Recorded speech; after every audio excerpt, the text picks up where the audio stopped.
नमस्कार दोस्तों, स्वागत है सभी का हमारे YouTube channel Kundan Saini maths पर। चलिए शुरू करते हैं आज की अपनी क्लास नंबर 12। क्वेश्चन नंबर पहला। अगर आप पहली बार हमारे चैनल पर आए हैं तो चैनल को सब्सक्राइब करना ना भूलें। चलिए शुरू करते हैं। आज का पहला क्वेश्चन क्या कह रहा है, देखते हैं। कह रहा है कीर्ति 27,000 की पूंजी से एक व्यवसाय शुरू करती है और 7 महीने बाद वैष्णवी उसकी साझेदार बनकर व्यवसाय से जुड़ जाती है। 1 वर्ष बाद लाभ को 8:9 के अनुपात में विभाजित किया गया, तो पूंजी में वैष्णवी का योगदान कितना है। इसको मैंने कराया हुआ है इस क्वेश्चन को, बस यहाँ पे रेशियो थोड़ा अलग था। कीर्ति और वैष्णवी। कीर्ति ने 27,000 लगाया है और वैष्णवी ने, हमको नहीं पता है, तो वैष्णवी को योगदान याद करना है। कीर्ति ने 12 महीने के लिए लगाया है, जबकि वैष्णवी ने 7 महीने बाद आई है, यानी कि 5 महीने के लिए लगाया है। 5 महीने की लगाया है x रुपये को, तो इनका प्रॉफिट का रेशियो कितना हो रहा है, 8 और 9 का। तो इसको कैसे सॉल्व करेंगे, investment into time is equal to होता है प्रॉफिट। तो हमको जब इन्वेस्टमेंट का रेशियो चाहिए तो कैसे निकालेंगे, प्रॉफिट अपॉन टाइम, ऐसे निकाल देंगे। Profit upon time. इन्वेस्टमेंट कितना है, इनका 27 के है, इनका x है। प्रॉफिट ऊपर रहेगा 8:9, और टाइम का रेशियो नीचे से स्टार्ट होगा, यानी पहले इसका 12 यहाँ पे आएगा और इसका 5 महीने के लिए यहाँ पे। चलिए इसको कट करते हैं, देखते हैं। 4 दूनी 8, 4 तें 12, 3, ठीक। यहाँ पे कितना आ जाएगा, 5 दूनी 10, 9 त्रिक 27। 27 का 27 से मल्टीप्लाई करेंगे तो कितना आ जाएगा, 729 और 1000, क्योंकि के लिखा हुआ है ना, के का मतलब 1000।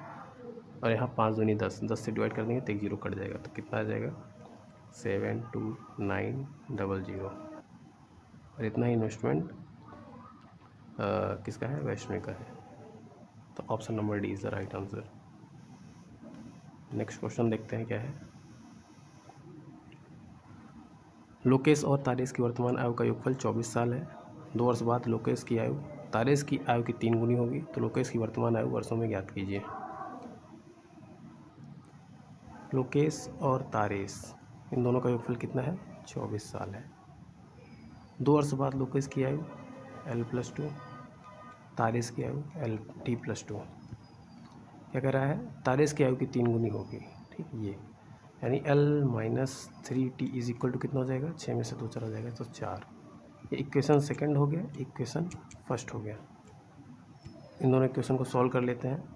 तो L हमको चाहिए, T हमको हटाना है, तो इसमें 3 से मल्टीप्लाई कर देंगे ऊपर वाले में और डायरेक्ट ऐड कर देंगे। तो यहाँ पे कितना हो जाएगा, 3L + L 4L is equal to 72 4 76। L की वैल्यू कितना आ जाएगी, 19, और यहाँ पे यही राइट आंसर है। चलिए अगले क्वेश्चन की तरफ बढ़ते हैं। अगला क्वेश्चन क्या कह रहा है, एक दुकानदार पंखे का मूल्य उसके लागत मूल्य से 36% अधिक अंकित करता है। अंकित मूल्य पर 25% की छूट देता है। यदि उसे 134 का लाभ प्राप्त होता है तो पंखे का अंकित मूल्य याद कीजिए। देखिए बाई रेशियो हम कर सकते हैं, जैसे पहले होता है CP, फिर होता है MP, फिर होता है SP। ये है क्या कह रहा है, मूल्य उसके लागत मूल्य से 36% अधिक अंकित करता है। 36% का मतलब होता है 9/25, यानी 25 CP है, 34 MP। और कह रहा है अंकित मूल्य पर 25% की छूट देता है। 25% मतलब होता है 1/4, यानी 4 के बजाय 3 में बेचता है। यहाँ रेशियो दोनों को हमको सेम करना पड़ेगा। यहाँ 34 से नीचे 4 है, तो इसमें 2 से गुणा कर देंगे और इसमें 17 से गुणा कर देंगे, तभी दोनों का रेशियो इक्विवेलेंट हो जाएगा। इसमें भी 2 से मल्टीप्लाई होगा और इसमें 17 से मल्टीप्लाई होगा। 25 दूनी 50, 34 दूनी 68 और 17 3 51। यहाँ पे कितना रेशियो लाभ हो रहा है, 1 रेशियो, और उसकी वैल्यू दी हुई है 134, तो 134 हमको निकालना क्या है, अंकित मूल्य। अंकित मूल्य यहाँ पे कितना रेशियो है, 68, तो 68 को 134 से मल्टीप्लाई कर देंगे, तो 134 मल्टीप्लाई बाई 68, तो 8 4 जा 32, लास्ट में 2 आ रहा है यूनिट डिजिट, तो इसी ऑप्शन में है यूनिट डिजिट 2, तो ये ऑप्शन हो जाएगा। वरना आप इसको मल्टीप्लाई भी कर सकते हैं 134 68 से, 8 4 जा 8 चौक 32, 3 8 त्रिक 24, 6 चौक 24 24 48 3 51, 8 गन्नम 8, 6 त्रिक 18 26 5 31, 3 6 गन्नम 6 3 9 9112, और यही ऑप्शन में भी है। चलिए अगले क्वेश्चन की तरफ बढ़ते हैं। आज का चौथा क्वेश्चन, यदि मूलधन 75,000, दर 5%, समय 5 वर्ष, तो साधारण ब्याज की गणना कीजिए। डायरेक्ट निकालिए, 5 पचम 25%, 25% ही हमारा क्या है, आई, किसका, 75,000 का, तो 75,000 का 25% मतलब 1/4, 4 25 हो जाएगा, तो 750 को 25 से मल्टीप्लाई करेंगे, कितना आ जाएगा, 25 7 175, 00, 25 5 125, 10 0 5 7 8 1 18,750, और यही राइट आंसर होगा। चलिए अगले क्वेश्चन की तरफ बढ़ते हैं। आज का अगला क्वेश्चन है, क्या कह रहा है, त्रिभुज पी क्यू आर में क्यू 90 डिग्री है। देखिए पी क्यू आर, क्यू की डिग्री दी है 90, tan r 1/3, आर यहाँ पे है तो tan r की मतलब tan होता है लंब बटे आधार, यानी ये 1 है, ये 3 है, तो 1 + sec p 3 cos r minus sine P upon cosec r 4 sin r minus cos p का मान ज्ञात करना है। यहाँ से पहले ये आर पी का वैल्यू निकाल लेते हैं, तो √3 का स्क्वायर 9, 1 का स्क्वायर 1 यानी 10, तो यहाँ आ जाएगा √10। हमको निकालना है 1 + sec p, सेक क्या होता है, कॉस का उल्टा, कॉस होता है आधार बटे कर्ण, तो कर्ण बटे आधार, कर्ण ये हो जाएगा, और इसके सामने देखेंगे तो आधार ये है, तो √10, 3 cos r, 3 cos, अब r से देखेंगे, r के रिस्पेक्ट में, आधार बटे कर्ण, आधार यहाँ पे 3 है, कर्ण कितना है, 10 है, तो 3 त्रिक 9 बटे, यहाँ पे 3 ऑलरेडी है, और 3/√10 माइनस साइन पी, और साइन के रेस्पेक्ट में पी से देखेंगे तो साइन होता है लंब बटे कर्ण, तो यहाँ पे लंब ये हो जाएगा और कर्ण हो जाएगा √10, तो 3/√10 ये हो जाएगा, अपॉन कॉसेक और, यानी साइन का उल्टा कर्ण बटे लंब, तो यहाँ से देखें आर के रेस्पेक्ट में देखें तो कर्ण बटे लंब, तो √10 माइनस ब्रैकेट है 4 है, उसके बाद है साइन आर, यानी आर के रेस्पेक्ट में ही देखना है, लंब बटे कर्ण, लंब ये है, कर्ण ये है, 1/√10 यानी कि √10 माइनस कॉस पी, पी के रेस्पेक्ट में देखना है कॉस को, कॉस होता है आधार बटे कर्ण, आधार यहाँ पे हो जाएगा 1, कर्ण हो जाएगा √10, तो 1/√10। अब इसी को सॉल्व करना है,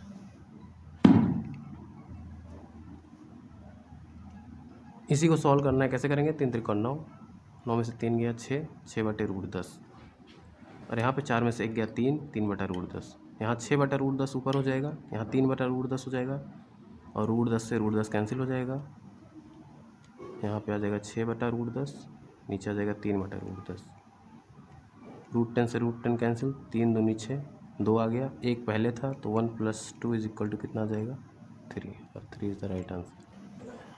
चलिए नेक्स्ट क्वेश्चन की तरफ बढ़ते हैं। आज का 6वां क्वेश्चन है,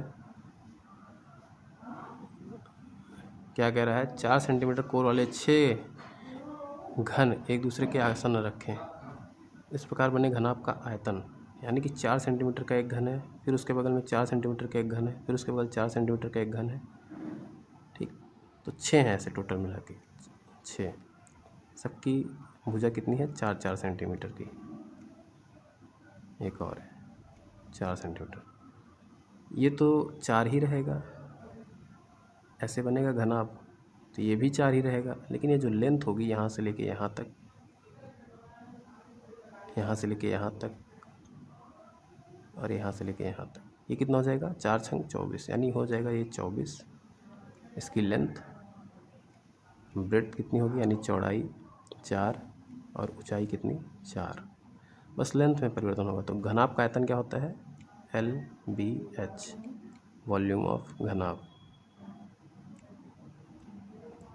कितना हो जाएगा? L की वैल्यू है 24, B की वैल्यू 4 और H की वैल्यू 4। तो 24 चौका 96 और 96 का 4 से मल्टीप्लाई करेंगे तो 9 चौक 36 और 6 चौका 24, यानी 384 सेंटीमीटर। क्योंकि वॉल्यूम का जो मात्रक होता है, इकाई होती है, वो सेंटीमीटर क्यूब में होती है।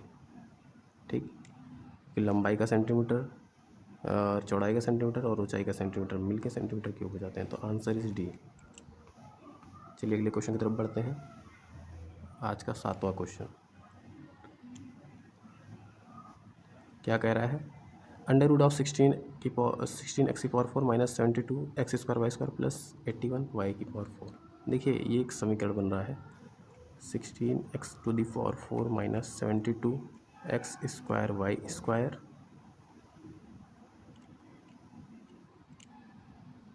Plus 81 y⁴। इसको सॉल्व करना है। इसको लिख सकते हैं 4x² का स्क्वायर और डायरेक्ट बीच वाला छोड़ देते हैं। इसको लिख सकते हैं 9y² का square. a² plus b² minus 2ab। 2ab करेंगे तो 9 चौक 36 दूनी 72। ठीक, यानी बन रहा है a माइनस बी का होल स्क्वायर। तो 4x² माइनस 9y² का होल स्क्वायर, ये तो इसका बन गया। सेकेंड वाले का देखते हैं। 4x²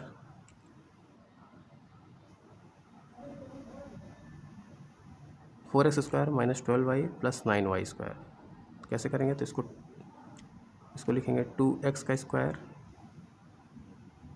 माइनस छोड़ देंगे और प्लस 3y का स्क्वायर माइनस 2ab, और माइनस 2ab होता है तो a² plus b² minus 2ab, तो 3 दूनी 6 दूनी 12, यानी a माइनस बी का होल स्क्वायर, ये हो गया। ठीक, 2x माइनस 3y का होल स्क्वायर।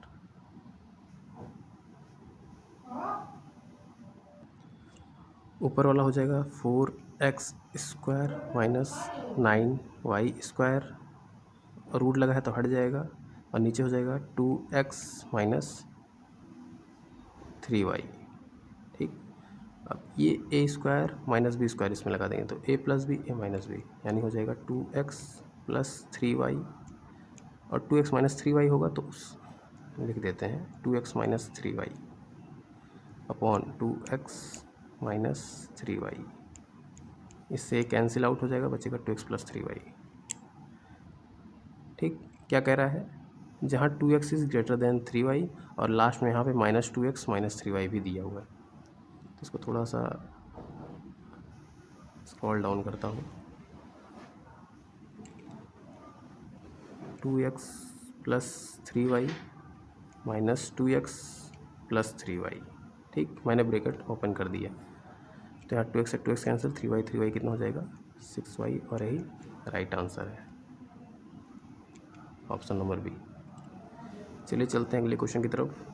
आज का 8वां नंबर क्वेश्चन कहा है कि एक सेल के दौरान कुल वस्तुओं में 60% वस्तुओं को 21% लाभ पर बेचा जाता है, शेष वस्तुओं में से 40% वस्तुओं को 46% लाभ पर बेचा जाता है और शेष वस्तुएं 29% हानि पर बेची जाती हैं। यदि समग्र लाभ इतना है तो x का मान ज्ञात कीजिए।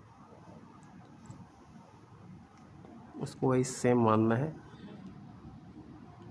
कितना? 60%। 60% कितना होता है? 3/5। 40% कितना होता है? 2/5। तो मैं ओवरऑल वस्तु मान लेता हूँ कितना? 5×5 25 वस्तुएँ। 25 वस्तुएँ 25 रुपये में, यानी एक वस्तु 1 रुपये की। ठीक, कहा है 60% वस्तुओं को 21% लाभ पर बेचा जाता है। 60% कितना होगा? यानी 15 वस्तुओं को।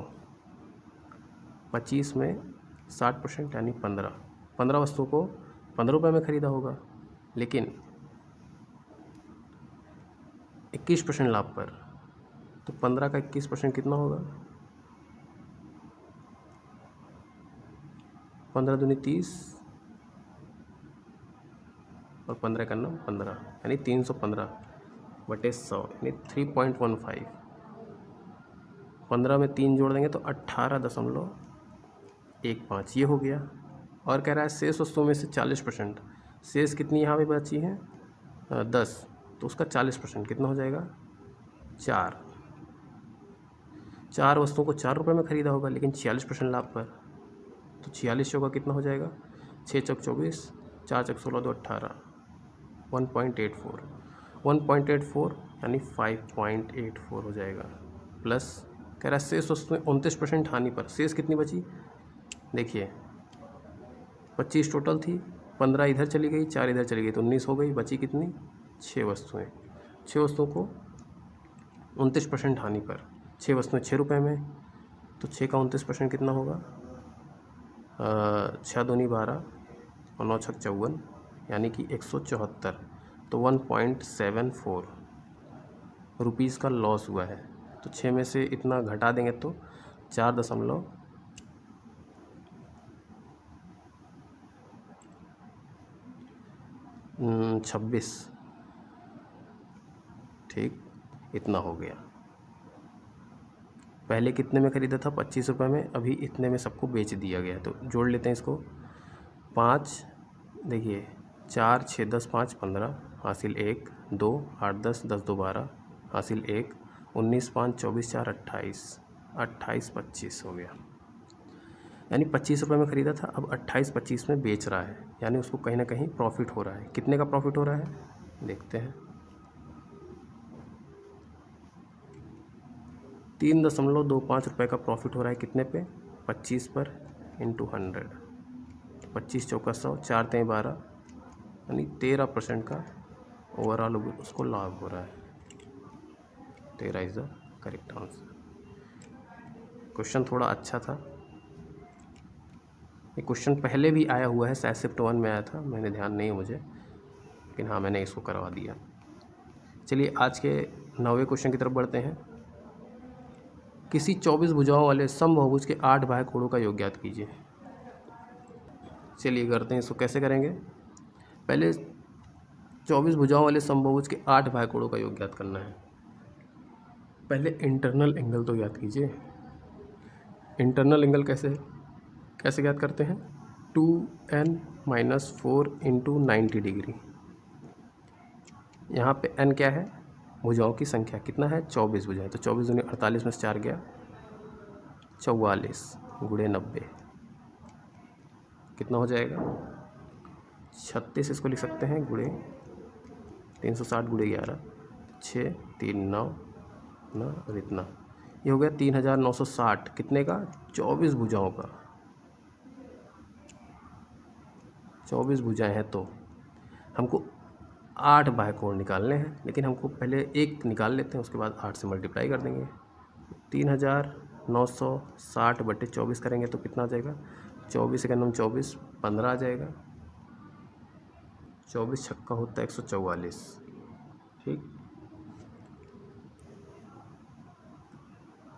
24 पंच 120 तो 165 आ गया। क्या? एक internal angle. Internal plus external कितना होता है? दोनों का योग 180 होता है। यहाँ पे इंटरनल हमको पता है, तो एक्सटर्नल कितना हो जाएगा? 15 डिग्री, ठीक। हमको कहा है क्या? 8 बाह्य कोणों का निकालना है, तो बस इसको मल्टीप्लाई कर दीजिए 8 से, तो 8 इंटरनल एक्सटर्नल एंगल कितना हो जाएगा? 15 × 120 डिग्री, और यही हमारा राइट आंसर हो जाएगा। तो इसके लिए आपको क्या पता होना चाहिए? ये जो फार्मूला है ये आपको पता होना चाहिए। क्या होता है?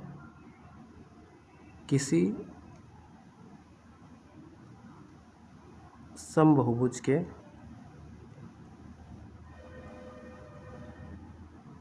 आंतरिक कोणों का योगफल का फार्मूला होता है ये। चलिए अगले क्वेश्चन की तरफ बढ़ते हैं। आज का अंतिम क्वेश्चन है, क्या कह रहा है, 3.5, 7.5, 6.3 का चतुर्थानुपाती याद कीजिए। 3.5 को ऐसे लिखिए, 7.5 को अपॉन में लिखिए। अब बराबर में जाइए, देखिए 6.3 लिखेंगे और नीचे चतुर्थानुपाती का है तो देखिए इसको मानते हैं फर्स्ट, ये सेकंड, ये थर्ड और ये फोर्थ। ये थर्ड, ये फोर्थ, ये फर्स्ट, ये सेकंड। ठीक, हमसे चतुर्थानुपाती कहा तो चतुर्था को एक्स मान लेंगे, फोर्थ वाले को। बस सॉल्व कर लीजिए। एक्स की वैल्यू कितनी आ जाएगी, देखिए 7 × 5 = 35, 7 × 9 = 63, 5 से काटेंगे 15, 15 × 9 = 135 यानी 13.5। Option number A. चलिए आज का सेशन यहीं ख़त्म होता है, तो मिलते हैं आपसे कल नेक्स्ट वीडियो के साथ। अगर आपको हमारा पढ़ाई अच्छा लगे तो चैनल को सब्सक्राइब करना ना भूलें।